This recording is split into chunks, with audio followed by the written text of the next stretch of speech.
over. It walked with sort of a gait, like almost a waddle. It was completely black. When it swiveled its head, I saw two bright red eyes glowing. This thing opened a pair of large wings, as wide as it was tall, and began to flap them. It took off and headed to the south toward the large indoor driving range and the baseball park. It was gone in just a few seconds. Also, here's a report of a Bigfoot from a lady.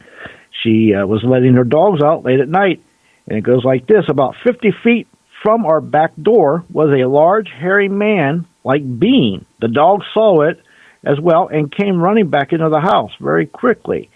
I stood still on the stairs watching it. I think I was in shock by what I saw. The animal then turned and looked right at me and let out this scream holler. It was the most frightening thing I have ever encountered. The yell struck every nerve in my body. I was so scared that it instantly made me cry. I felt like I was getting this fight or flight response. Never have I been this scared in the woods. We get to see many different animals here in the Montana, but nothing like this. The animal was about 7 to 8 foot tall and had brownish black hair covering its body. The hair was probably about 4 to 6 inches long. I would guess that it had a weight of around 500 plus pounds. When it let out that yell, though, that scream at me, I got the feeling that it was angry that I saw it. And the face was like that of an ape, but with very, very human features. Drug lords' hippos make their mark on the foreign ecosystem. Now, a study on the impacts of the world's largest invasive animal in Colombia provides key insight into the future of a growing population. Now, when Escobar's empire crashed, the exotic animals housed in his family's zoo, including rhinos, giraffes, and zebras, were safely relocated to new homes, except for the hippos. With no safe and practical way to remove the animals, the original population of 4 hippos has since ballooned to more than 80. Now, the study revealed that the hippos are changing the area's water quality by importing large amounts of nutrients and organic material from the surrounding landscape. Since the nocturnal animals feed on land most of the night and spend their days cooling off in the water, their large inputs of waste and are altering the chemistry and oxygen of many lakes. A UFO, or America's newest stealth plane. Iran just saw something fly by at Mach 10. Now, key point here is it's unlikely that the new UAV is capable of Mach 10 hypersonic flight. The Pentagon is still struggling to reach Mach 5. The Iranians believe the objects were spy drones belonging to the U.S. Central Intelligence Agency sent to sniff out Tehran's suspected atomic weapons program. But they attribute to these alleged unmanned aerial vehicles flight characteristics and capabilities far beyond what any known drone can achieve. Who was responsible for the Devil's Trail? Researchers have shed new light on the trail of fossil footprints found along the side of an extinct volcano. For centuries, the local people have attributed these prints to a demon or devil. But in more recent years, scientists have begun to shed light on which species of hominid may have been responsible. Now, according to a new paper, the most likely candidate would have been Neanderthals, not modern humans, and they were climbing up the volcano and not down. At least 5 individuals made the ascent, although it is not clear why they should have been going up there, especially since the volcano must have erupted shortly beforehand. When fresh, the material that preserved the prints would have been a searing 300 degrees Celsius, meaning that they must have at least waited a while before attempting the climb. Next news break tomorrow night. coming to you from some far point station, like a cosmic tumbleweed, both north and south of the Pleiades. Here's your host, Gary Anderson. Just waiting for that storm to go by. I tell you, I can't stand that thunder every night on the show. James, real quick question for you. Going Mach 10. Now, you remember what Bruce Maccabee said. Yeah. Anything past like Mach 4, Mach 5, you're going to be scraping whoever's in the craft, off the walls. They'll be liquefied gel. So I don't know. I don't think it's a manned flight from our country.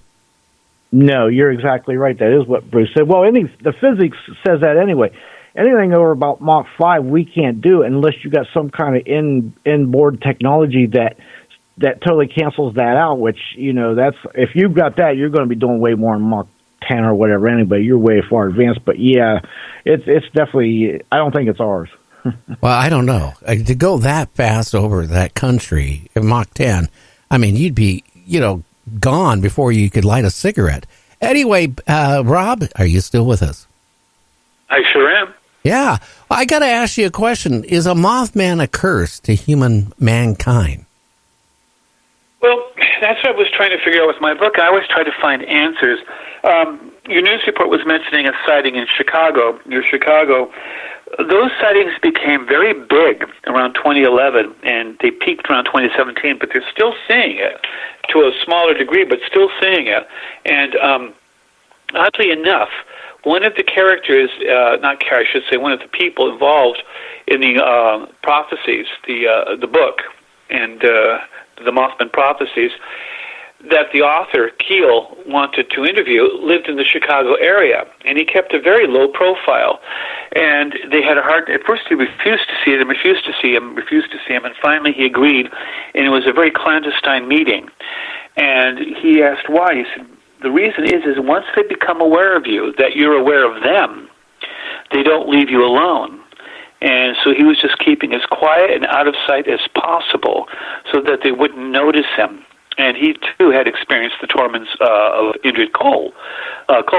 So there is that about the Chicago area. And it was interesting because when your news broadcast there, Newsbreak, mentioned Chicago, I thought, wow, this has been going on in Chicago for almost a decade now.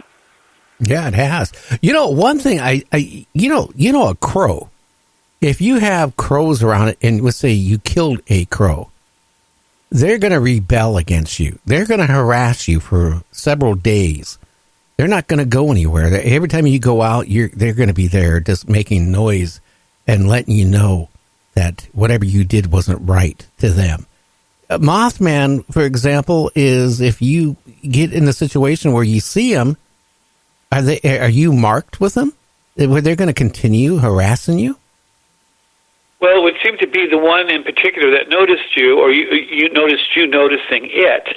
By the way, do you know what they call a flock of crows? No, go ahead. A murder of crows. Isn't that odd?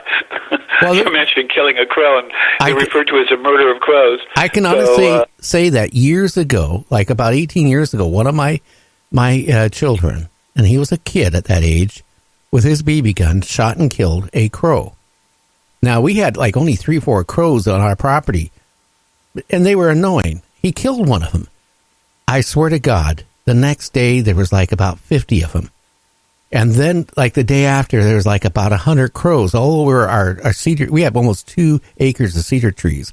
They were everywhere. And anytime you went out, they started squawking.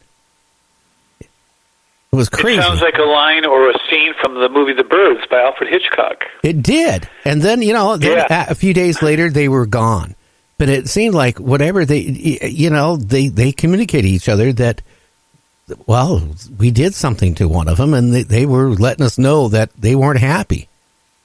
Well, it's funny you should mention crows again, because I had just read an article this last week about them, that they're exceedingly bright, much brighter than people had thought, and that they interact on a much higher level than we realized, and they could with people, too.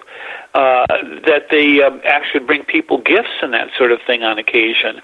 And so I could see where if you murdered one of them, they have the intellectual, some birds are quite bright, that they could have the intellectual capacity to resent what you did. Personally, I would leave them alone. I don't want to have a murder of crows because I murdered a crow stalking me. No, I tell you, it's not a comfortable feeling. You go outside and they start squawking, and I tell you, it was an eerie thing. It reminded me of the movie Alfred Hitchcock, The Birds. Exactly.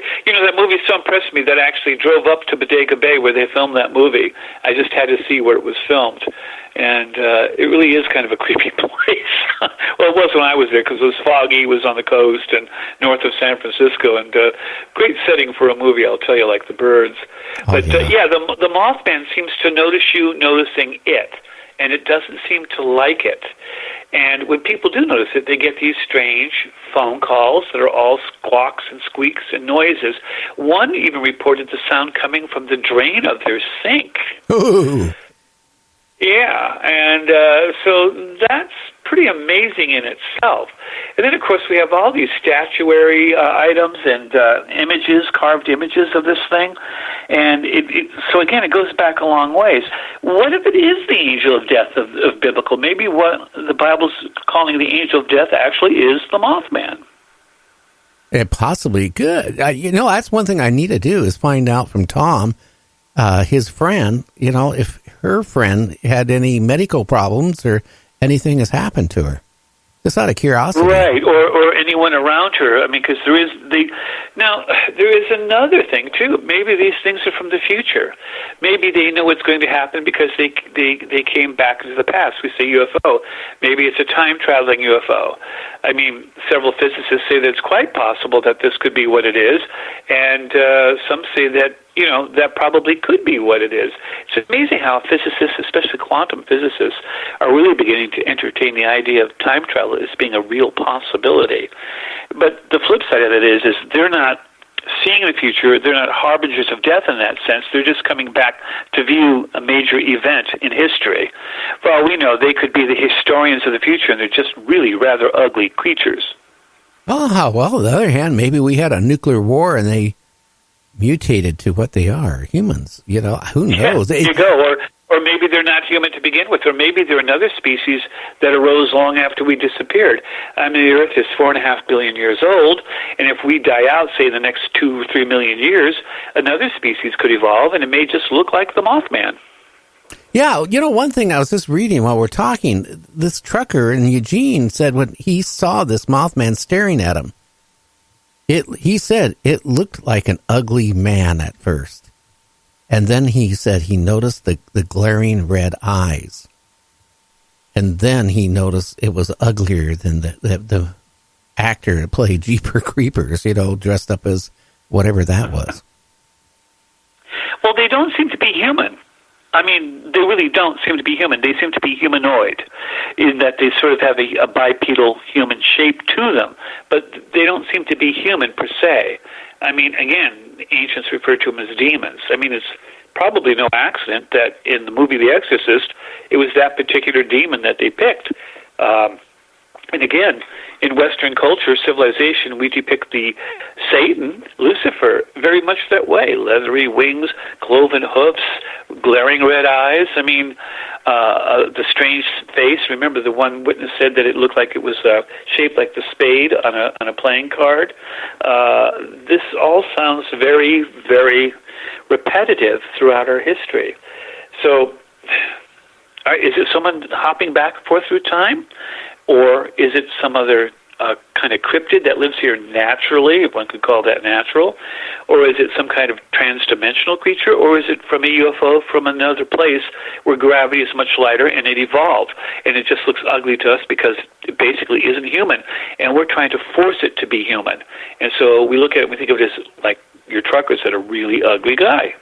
Yeah. Well, I mean, I don't know. What would you do, Rob? Honestly, if you're out on a lonely road and you saw one standing in the middle of the road, are you going to stop? Are you going to swerve? Are you going to get out, stop and open up your door and try communicating with it? What would you do, honestly? I absolutely would not get out of the car. I don't think I would stop. If it was in the middle of the road blocking my way, I might back up in one heck of a hurry.